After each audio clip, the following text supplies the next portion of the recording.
hardship and the growing impact on Nigerians necessitated this emergency session summoned by the National Assembly Joint Committee on Finance. We thank most sincerely the National Crucial Assembly stakeholders such as the Central Bank of Nigeria, some members of the nation's economic management team, as well as the Group CEO of NNPC Limited, appear before the committee to give explanation regarding the state of the nation's economy. We look forward to the NNPC providing clarity on the issue of refinery refurbishment and commissioning and help us formulate actionable strategies as legislators for economic recovery and growth.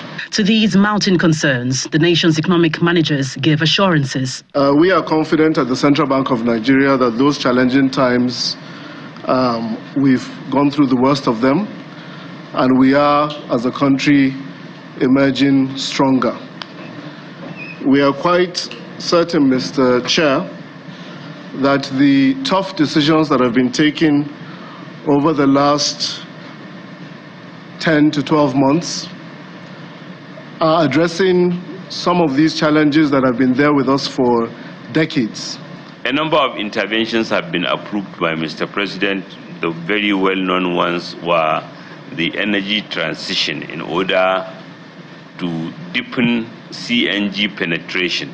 The negotiations with the Nigerian Labour Congress has been ongoing to ensure that there is no further disruption in the economy, and one has to thank again the leadership of the National Assembly. The nation's oil and gas sector, which is a major source of revenue for the government, comes under focus. We're very optimistic that by December this country will be net exporter. That means combination of production coming from us and also from the Dangote Refinery and other smaller producing companies that we know are in line to do this.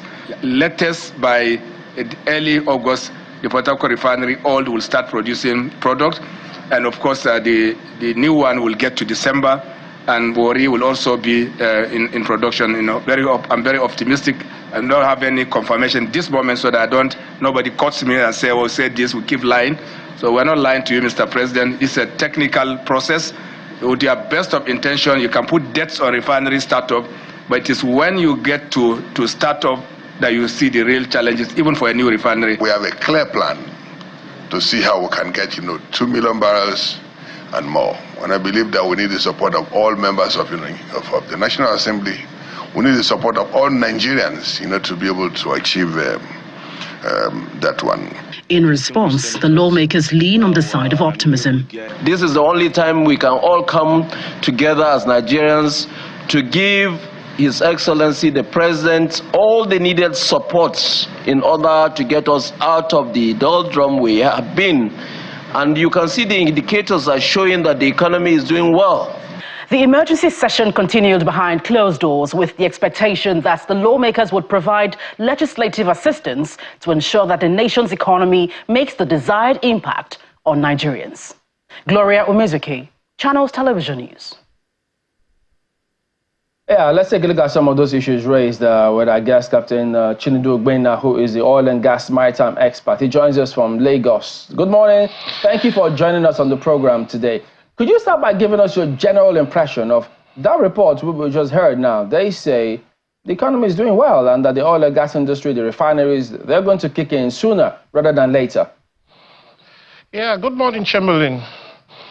From the reports we heard now, I think it's a reassuring proposal, but I don't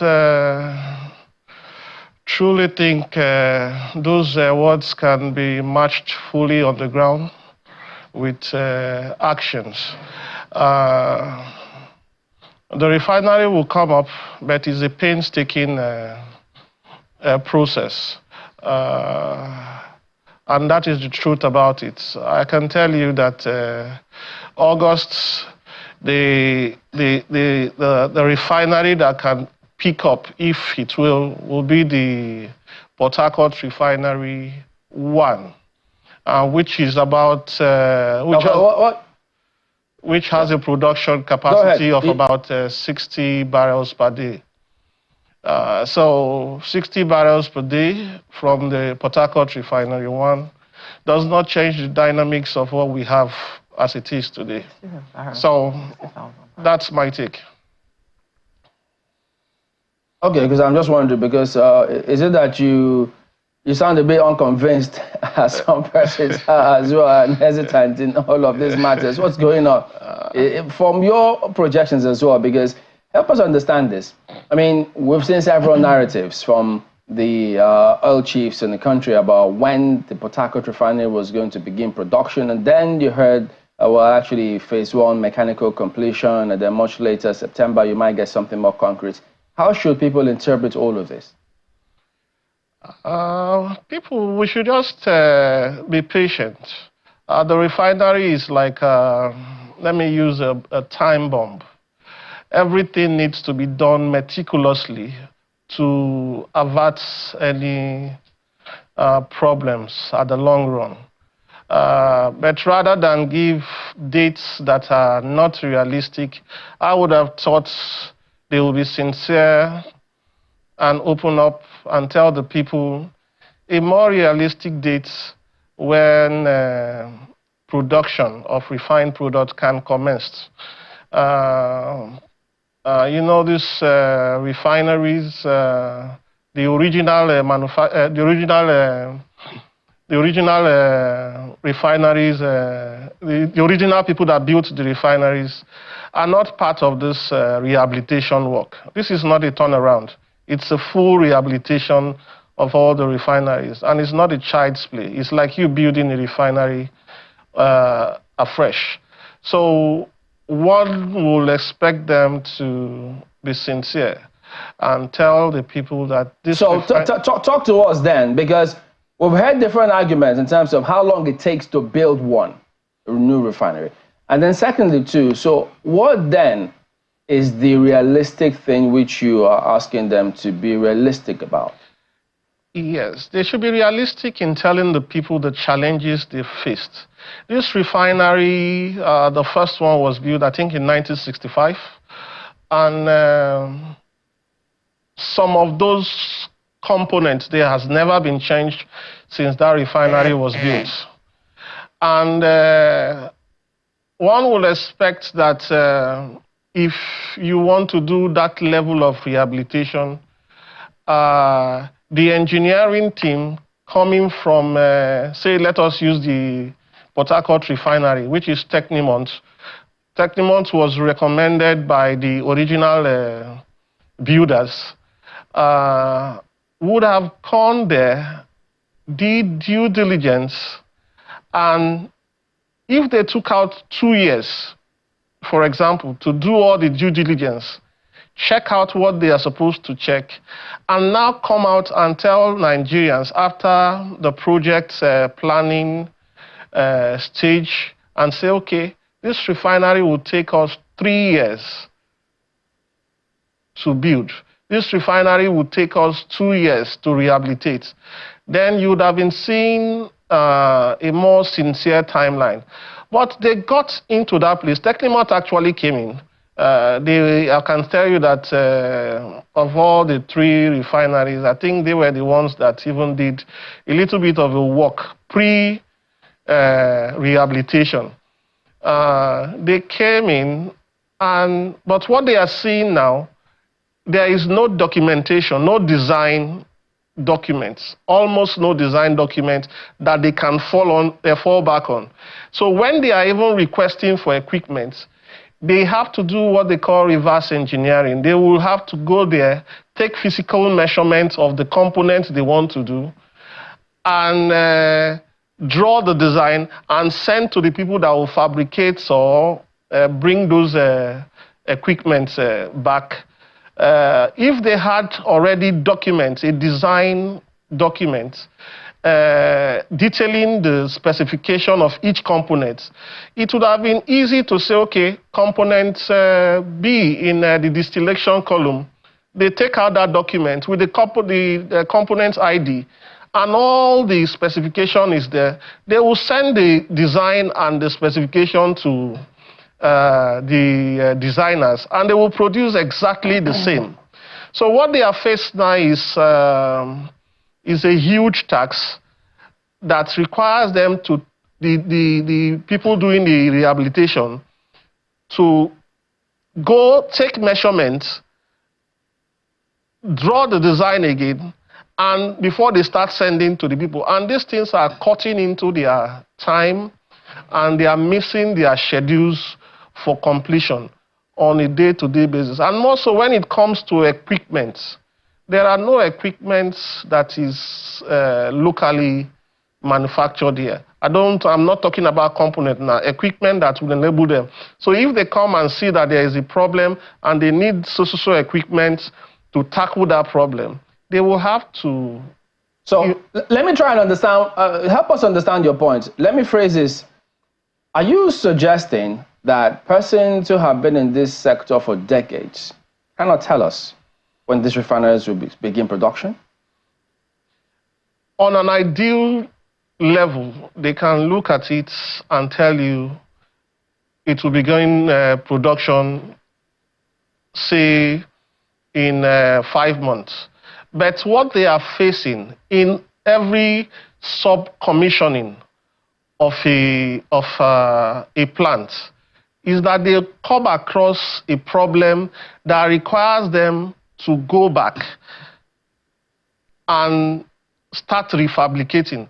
In fact, there are some equipments that they could not even get that require them to go down to the foundation and change the whole foundation and bring in new equipment to suit this. Are they supposed to be, are they new to all these challenges? It's something that they're well versed with. That's their sector, that's their industry. It shouldn't be strange to them. They shouldn't be strange to, I mean, are they supposed to be as surprised as regular Nigerians with what they find there? I think my take is that the rush in the award of the contract is also a challenge. They would have gotten time to check these things properly. I think Technimont did for about 1 year in the Port Harcourt Refinery, but I don't think they did too much of a detail of a job, because if they did detailed job, so many of the challenges they are facing now would have been taken care of in the pre-rehabilitation stage. So they did not do their job very well. And if they did it very well, all these problems would have been nipped on the bud. We will not be encountering them shifting the goalposts of the completion from date to date. I think between 2003 to this time, they've moved it for about 4 times, if I'm not mistaken. So the project team relied on the information that was given to them by Technimont. That is what they use in the planning of this project. And ultimately, their scheduling has been interrupted because so many of these things, they are finding hitches as they go along the way. Well, you know, one of the reasons why Nigerians are particular about the refinery is that they are hoping that, you know, it will stop importation and reduce, or at least, you know, reduce the amount of refined products we're bringing into the country, and perhaps have an effect on the prices of this, you know, fuel products, which we need to move around and power a lot of other things. From your own estimation, even if the refineries were to start, say, at the end of this month, we've been told August and, you know, and also December, those are the new dates we've been given now. What effect do you think, if at all, it will have on the economy? Yeah, it's going to have a very tremendous effect on the economy. A refinery in itself is a large employer of labor, and even by extension, people that benefit from the refineries are even more. So a functional refinery is a good relief for any economy, and that goes without saying. It's a good project. But as per the pricing may not change. It might not change significantly because the crudes are still going to be purchased at international rates. And if we want anything to be done about those pricing, then the government should be thinking about subsidizing the crude that serves as feedstock to our major refineries and make those crude available. So I think that is where it is. The refinery is a good project for any country, and it serves more than fueling the car. Our fertilizers, everything that we're getting, some of our plastics, they are all byproducts of those things, and we live almost on a daily basis using products that comes from the refinery. Indeed. So in your own estimation, I mean, we already know that a few other of the byproducts are being produced already. I mean, from what we gather, say, of the Dangote refinery and also of Indorama in Port Harcourt, or in River State, to be more specific. I'm wondering, from what we know now, knowing that it might not necessarily have an effect on prices, especially of the finished product, unless there is subsidy at some point, there's subsidy intervention at some point, either in the price of crude oil or also in the price of the finished product. Do you think that it is, well, I don't want to say right, that we have such high hopes for our refineries? We should. We've gone through the torturous stage. I think they are learning from their mistakes now. The only thing is that it needs to be capped up with a little bit of sincerity. We should be very optimistic that these things will start running. But the dates which they are giving, for me, might not be really feasible. Indorama, which used to be the former Element Petrochemical, was lucky that Indorama came into that play. So they brought their expertise to ground and selected professionals that could handle individual things and delivered on schedule. But ours has been rocked with so many political concerns.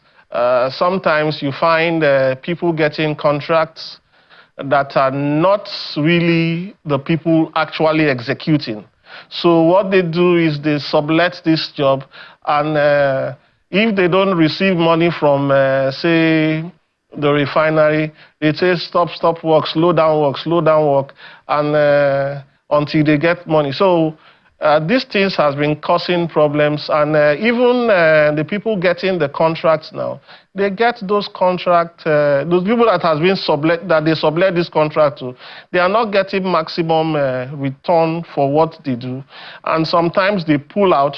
You see them changing different contractors, those subcontractors, from time to time. All is in a bid to save costs, and it's taking us back.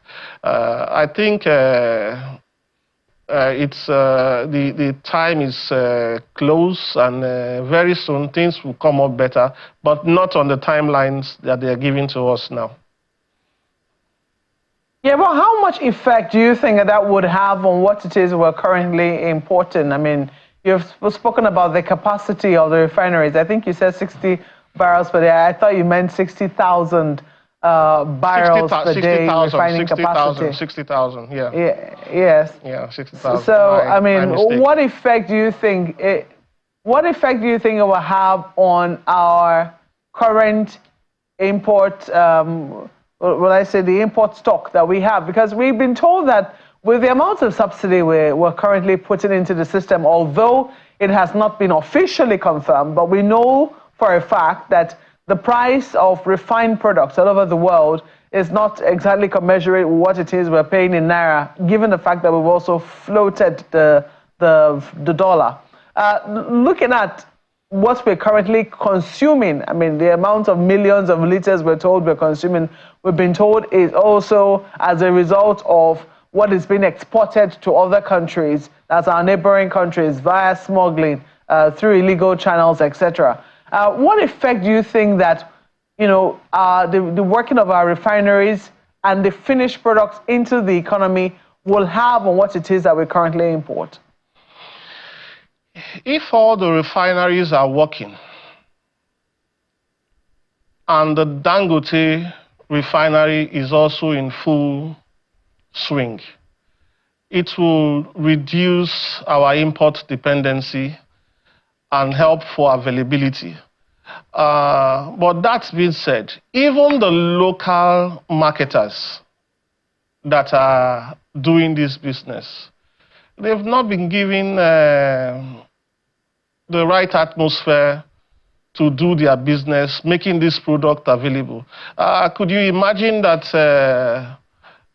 say in cocoa, now you have the Taros depot and the Taros jetty that is serving 4 depots.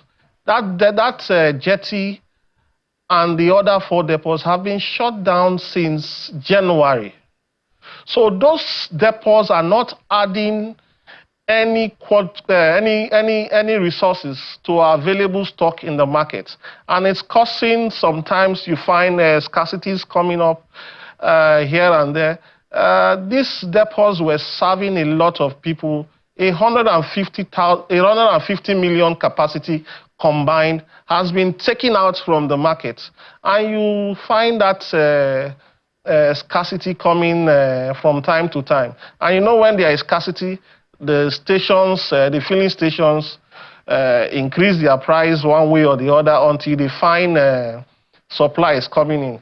So functional... but Captain Ogbonna. Okay, sir. Yeah, the minister did say, they told us here that they were going to look into that matter when it was brought, that he was not initially aware of it, but they were going to look into it and address it. Are you saying that up till now, nothing has been done? The depots, especially those ones in the cocoa environment, getting their product from the Taros jetty, they are still under lock and key, sealed. Sealed for no reason that is directly attributed to them. Only that the Taros depot received products, NNPC products for that matter, and they pumped over 10 million liters of water into their depot. And they raised an alarm that they were not receiving products, they are receiving water, and called for a stop.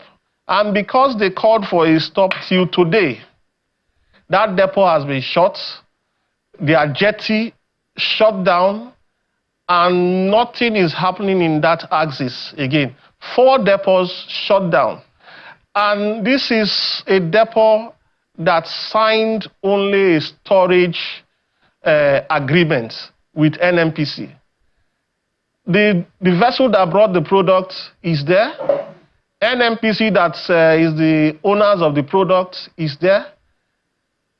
The NDPRA did not go after NNPC, who are the suppliers of that product, who brought water into another person's depot. But they went ahead and shut the depot, and not only the depot, other 3 depots in addition to that one, taking them out of the market, and those gaps are what we're feeling from time to time. To answer your questions, those depots have not been opened, neither is the jetty available for any ship to bat there. Thank you. That raises more questions about what exactly does government want to achieve for this sector. In addition to that, let me also, there are several headlines that have been ever since 2022, in fact 2021. I'll just read out a few of them about the industry, particularly Port Harcourt Refinery. The 17th of March 2021, the Daily's quote says, FEC approves $1.5 billion for repair of Port Harcourt Refinery.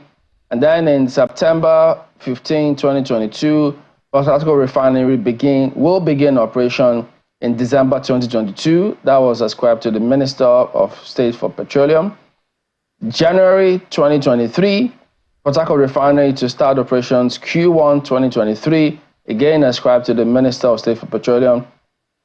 And then December 21, 2023, mechanical completion, that's when this term began. And the flare start off on 20th of December 2023. This again ascribed to the Minister of State for Petroleum Resources. And it goes on. And, you know, seeing all of these headlines as to the timelines that has been given, and time has passed. So one wonders, when you see this kind of narrative, and you being in that particular sector, to the average person, it just suggests as though they're just running rings around Nigerians, and either they don't have a hang of what's going on, or there's a deliberate attempt to keep doing these things because they feel they can get away with it. I think these things are more of politics.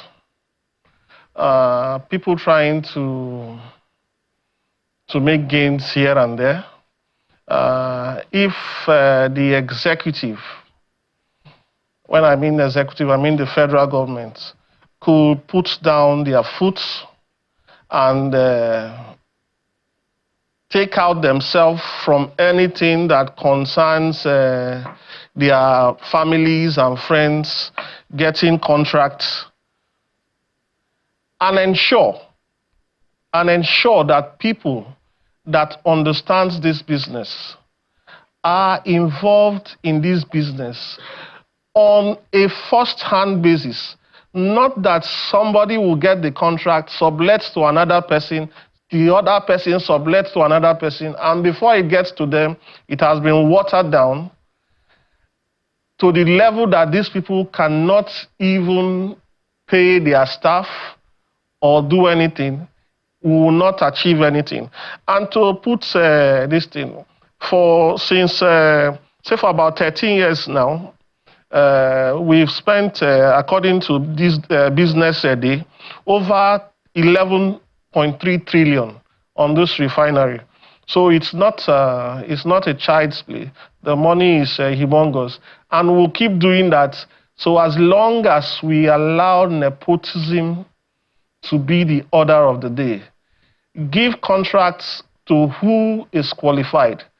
I don't see any reasons why there should be, you get the contract, you know you cannot do it, why did you go and bid for it already? Then you sublet. Then the person you sublet to another person. And it's causing serious problem. The NNPC and the refineries have their registered list of vendors. They should vet that list properly, and people with competence should be allowed to do this job. This thing should not take us more than 2 years if we want to do, from the time we complete the feasibility studies to actual when we start doing getting production. So it should not take more than that. The Dangote Refinery is a clear case of how we can achieve these things in our industry. And in Dorama, very close to the Port Harcourt Refinery, they also serve as a template on the timeline at which this kind of project can be achieved. So they are talk of start today, no start tomorrow. It's as a result of jobs that were not properly done at the initial stage. So that is it for me. Well, you know, from what you're suggesting now, because at the time that former President Obasanjo said, no, I will be the Minister of Petroleum, I will supervise some of this, he appointed Funsho Kukbolokun as his advisor in case anybody wanted to pull a wool over his eyes. And subsequently, we've seen different presidents try similar things, but whether they succeed or not, you can tell.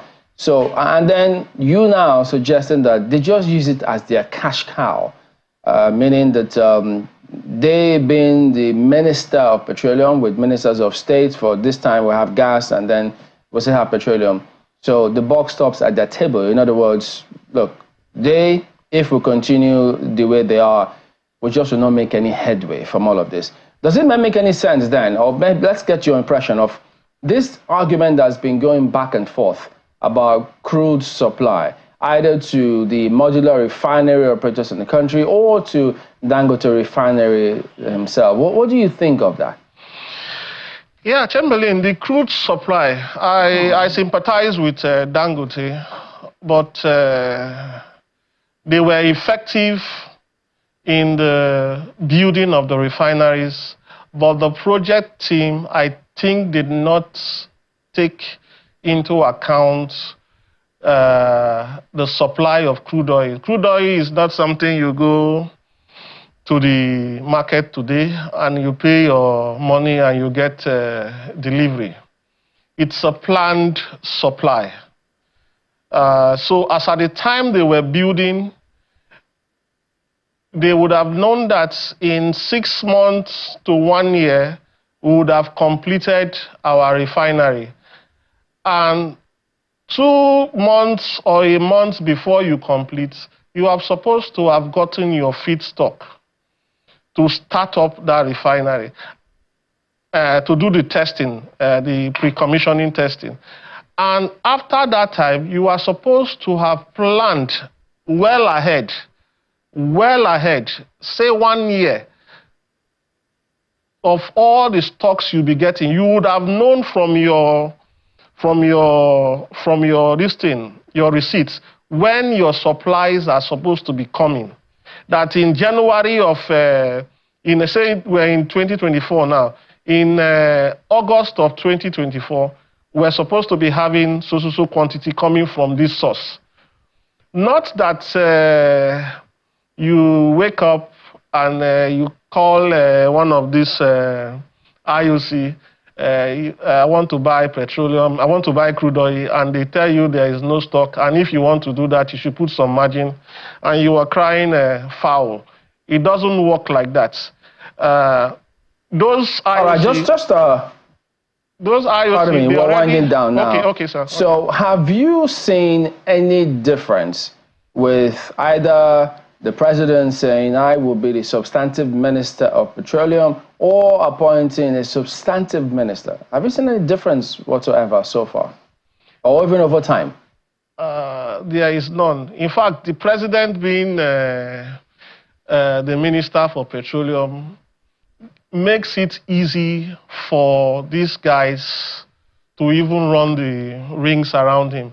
Because he's not familiar with so many of the things going on, they can push up a proposal and give to him and use jargons to beat him left, right, and center. He will sign it off. So, and because he's involved in that project, he will not want to indict himself. So taking out the supervisory role that he and he should be having over this minister that is supposed to be in charge. So he is involved, he cannot indict himself, he cannot do anything. So I would advise that they look for a pure breed professional. If they want another politician, they can make that person a petroleum minister for states, but get somebody who knows the end-to-end of these things, not only just commercial. Now we're dealing with rehabilitation. Somebody who is supposed to be DG. Yeah, but I mean, it's not just in terms of you saying he will indict himself or doesn't want to indict himself. Look, the president's buck still stops at his table, even if he's not substantive minister, even if he appoints somebody else to just run that sector, he's still the president. If the economy flounders or fails, the buck still stops at his table. So whichever way, he's damned if he doesn't, perhaps damned if he doesn't. So, and isn't that the way? Isn't that the case? That is the case. That's what we're seeing here. The results of this kind of practice is what we're seeing today, because there has not been any check and balance. Once Mr. President is involved, who comes and interrogates him? Nobody does that. So they decide on what to tell us, and that is why you found 4 times shifting, and everywhere is calm. As a chief executive of a company, if you see that kind of things going, you go straight and ask them to make some explanation. And if they can't do the explanation, the heads will roll in. All right, Chinedu Ogbonna, we need to anchor at that point. We do thank you very much indeed for your perspective this morning. Thank you, Chairman. All right, so Business Morning on Sunrise really comes up now.